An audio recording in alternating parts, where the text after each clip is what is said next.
Welcome to The Funnel. My name is John Shea, and I am the president of Alignment Group. This is episode 168 of The Funnel, the 6-step sales hiring process interview. Today, you will learn the interview is an audition. The interview is a preview of their sales performance, digging into the resume, and using the assessment. The interview is an audition, and it's sort of an audition for both of you. Now, some people would argue with me on that, but I think they're trying to decide if it's a fit for them. And I think that's a good thing. In the interview, I say it right up front. Look, if you don't feel like this is a fit at any point through this process, please feel free to tell me. I won't get my feelings hurt. We can end it, we can shake hands, and we can both move on with our lives. And I'm going to reserve the right to do the same thing. And I ask them if they're okay with that. They say, sure. No one's ever said, no, I have a serious problem with that. So right now, they're sitting in the chair in the conference room or the office, et cetera, and they're there because they've moved down the funnel. Now, I'm going to give you a couple of tips before I get into the audition side of it. Leave your smartphone somewhere else. I wouldn't, if it's possible, I wouldn't conduct the interview in my office. A lot of distractions in there. You're sitting in front of your screen. Emails are coming in. If you are going to sit in your office, shut down your laptop or whatever it is that you're using. Turn your cell phone off, your smartphone, put it in your desk. Ask not to be disturbed and focus specifically on that candidate. Show up on time. These are simple things. I can't tell you how many sales managers I knew that would leave a candidate sitting for 15, 20, half an hour because they were quote unquote busy. I think that's unprofessional. You put the time aside. You need to show up on time. Would you sit and wait for a candidate to show up for 30 minutes? It's not a power play to do that. It's silly. Just a couple pieces of advice there. So they move down the hiring funnel. They're in a position to talk to you because they've hit every gate. They fit the profile of what you're looking for. They came through the search process. They went through the assessment, and the assessment came back with positive results. And you move them into the qualify stage. And somewhere in that qualify stage, you decided after your scoring process to bring them in for an interview. So this is the time for you to see how effectively they can perform, because we don't know. How effectively can they perform? We don't know. So this is the time to figure that out in that sales role. The interview isn't a time for all the other stuff. Verifying the employment application, et cetera, you were here from this date to this date. Move on from that. You should have done that before. You should have made sure that stuff was right. We could talk about the hiring process. We'll talk about some of that stuff a little bit later in another podcast. But I want to know if they own it. Do they own it? Do they own everything that they've put in front of you? In other words, they went through and they said, I can fit this job. This is something that will work for me in the search process. I matched that profile. I went in and I filled out the assessment. I sent you my resume. This is my history. This is my life. This is what I've done. I want to know if they own that. I want to know if what they're saying, what they've presented to me so far, matches the real world. So this audition is going to let me know if they can do it. That's the role here. That's the role you're playing. That's why I say the interview is a preview of their sales performance.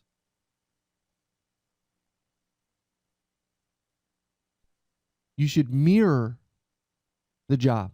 And what do I mean by that? This is where I get into sort of the same thing I talked about in the qualify stage. If you remember the qualify stage, if they're going to spend the vast majority of their time on the phone, you probably want to conduct a phone interview.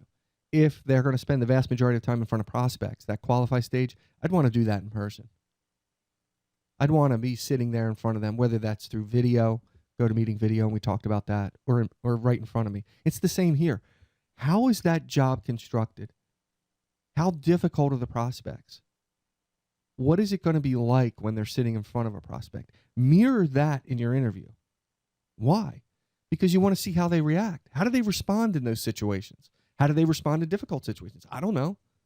All I know is I have an assessment in front of me, a resume, and I've spent a little bit of time qualifying you on the phone or in person.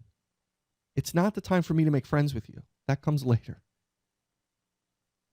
Okay? So I want to know how they're going to perform, and I'm going to conduct that interview in a way that mirrors the job, depending on the type of job I'm hiring for. If this is not going to work out, somewhere along the line, politely end it. Be professional. I've done it a lot. Some people take it well, others don't. There's nothing you can do about it. But I can tell you this, at the end of the day, do you want to spend another 2 hours? And I'm all for spending 2, 3, 4 hours with a candidate in an interview. Most of you are like, are you kidding me? I don't have that much time to dedicate to an interview. Really? Because this is the person you're going to trust with driving revenue into your company. This is the person that's going to take you from point A to point B in your growth. And you don't have 4 hours? Seriously? You need to find it somewhere. So I'm not going to spend my time interviewing somebody that I think is not that they're not going to make it. So I'm going to politely end the conversation. And I'm going to say to them, look, I don't think this is going to work out. Then I'm going to kind of qualify all of this with talk to your HR department. I am not HR. Stay within the confines of what's legal and what's appropriate. I don't want you to do anything that's wrong. Okay? I stayed within the law. I met regularly with HR, what I could and couldn't do, just to make sure I was on the same page. I just want to make sure I give everybody an equal opportunity to succeed because I'm looking for the right candidate. I don't really care about the other stuff. I want to know if they're going to succeed. So I just want to make sure that you know this, and I'm sure you do. You should always consult with HR on this stuff. But at the end of the day, if they're not going to make it with your company, you're just wasting your time on the interview and wasting their time. Let them go find a job they can succeed at. That would be my recommendation. Let me take a moment here to talk a little bit about the 6-step sales hiring process webinar we have coming up on October 6th at 3 p.m.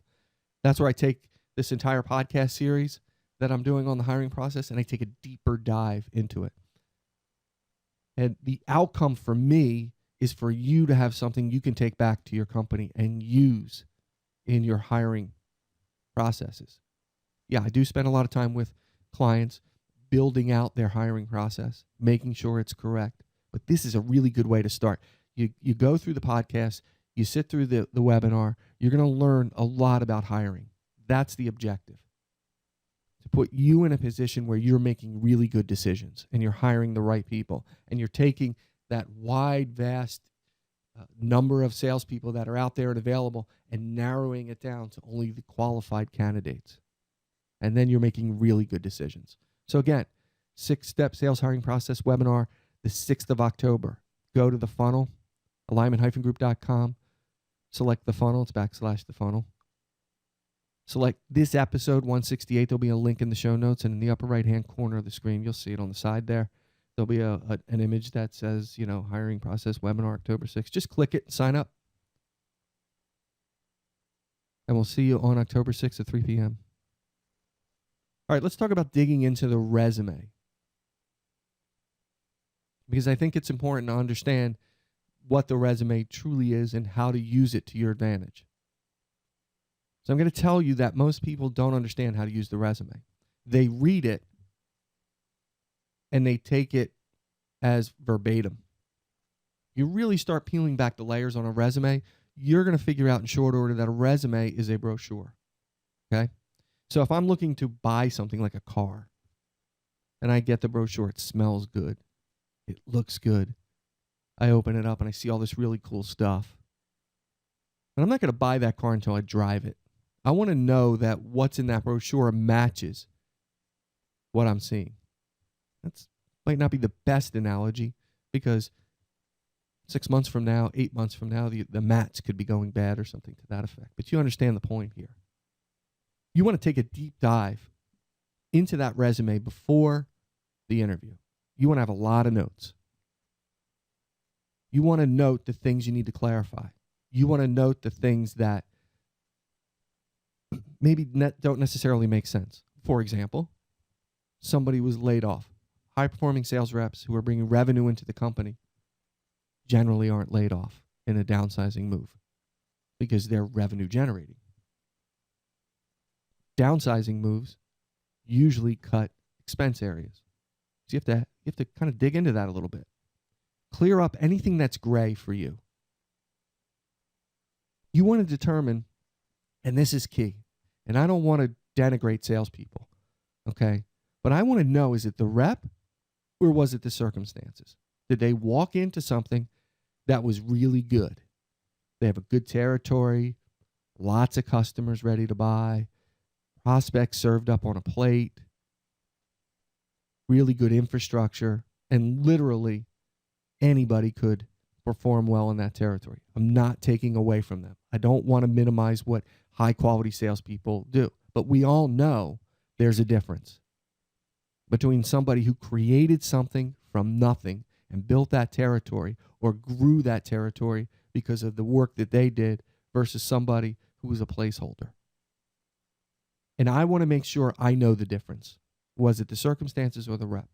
I'm going to challenge the brochure. I'm going to challenge the things on the brochure because we can all play with numbers. I showed this to a colleague of mine, a friend of mine. I said, look, the one thing that you can do with numbers is you can make them look really good. So 60% of, grew the territory 60%. I don't know what 60% means. So if maybe they went from 0 to 60 cents. Silly, right? Silly analogy. But the point is, I don't know. You need to define what that looks like for me. Be very clear. I want to challenge everything in there. I want to make sure what they have in that resume matches what I'm getting. And if I'm getting a lot of fluff words and a lot of really heavy sort of brochure type paragraphs in there, I'm going to peel back the layers. Successfully implemented blah, blah, blah, blah, blah program. Okay? Define what that means for me. Be specific. Take me from soup to nuts on that, A to Z. I want to know how you did it. What does implement mean?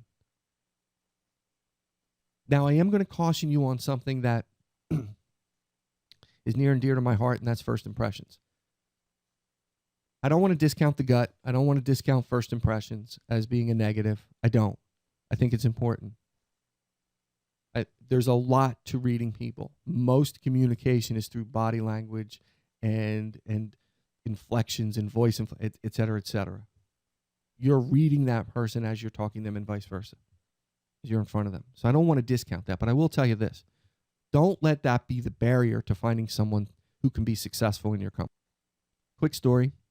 I had a rep come in, and this was back in the day when, at this point, we were hiring for entry-level position. We had built out this program for entry-level salespeople. And I was looking for an entry-level rep, somebody who's new to sales, fresh out of college, maybe a year in the business, something to that effect, a year or two. And I had this candidate come in, and we started having this conversation interview, and I'm getting these really sort of canned answers back. And it was silly stuff like, you know, I want your job someday. I want to be a manager.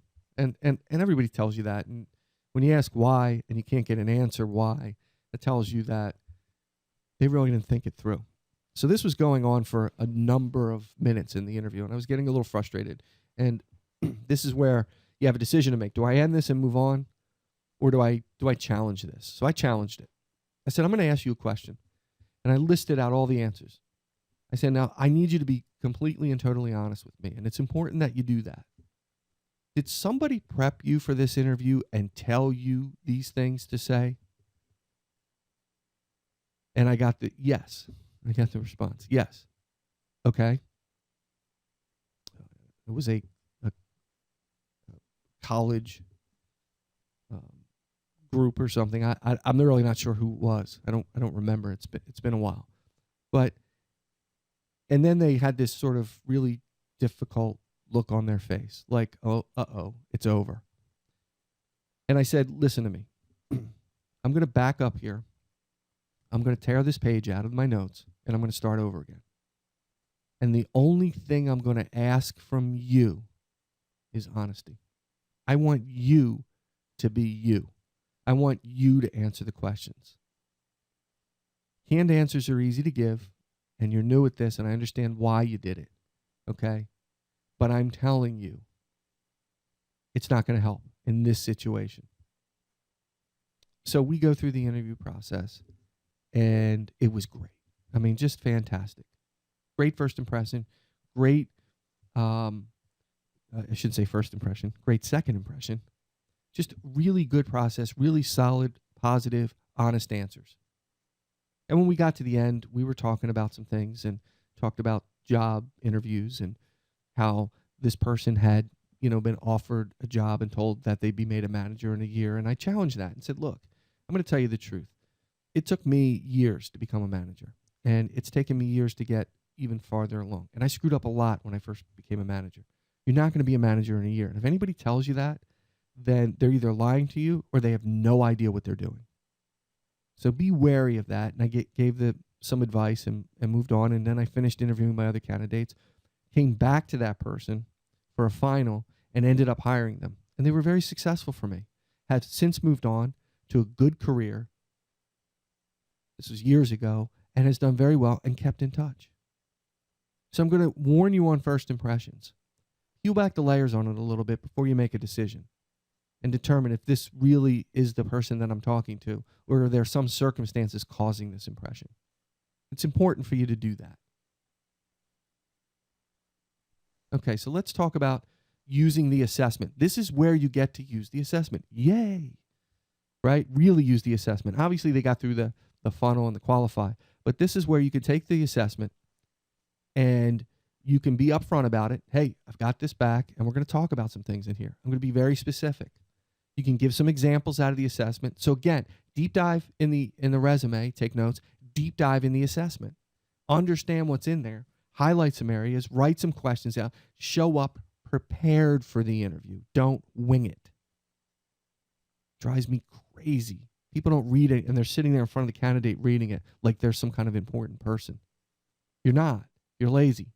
Read the stuff ahead of time. Be upfront, be specific, give examples. Walk them through some things that might concern you. Have them give you examples on the stuff that they scored well on. Give me an example of how you did this, and I'm going to give you a piece of advice on that. Be careful how you question. Make sure you leave it open enough that they can give you a response. Question the skill sets. You have all that information. And again, challenge the brochure. Go back to the resume. Challenge the brochure. Why am I saying that? Because the two are interconnected. You're going to go through some of the resume stuff, and you're going to take notes on it. Then you're going to get to the assessment. You're going to ask questions about that. And you're going to go back to something they said on the resume.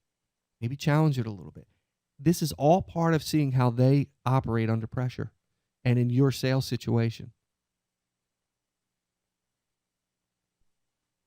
Hopefully this made some sense to you. But the big piece of takeaways from this, I would say for you, is one, be prepared. Take a lot of notes. Show up on time. Understand who you're talking to before you get in the room. This is a person who, if you hire them, is going to cost you a lot of money if they fail, or could make you a lot of money if they succeed. You decide how you want to deal with this. You can subscribe to The Funnel by going to alignment-group.com/thefunnel.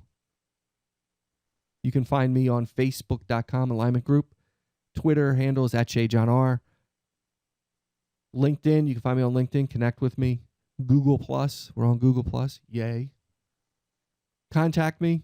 Send me an email. Comments are always welcome on the website, so go there and throw some comments in too. Give us a good rating on Stitcher or iTunes or TuneIn Radio. You can email me if you have any questions on any of this. jshay@alignment-group.com. Check out our website, alignment-group.com. And until next time, keep filling the funnel.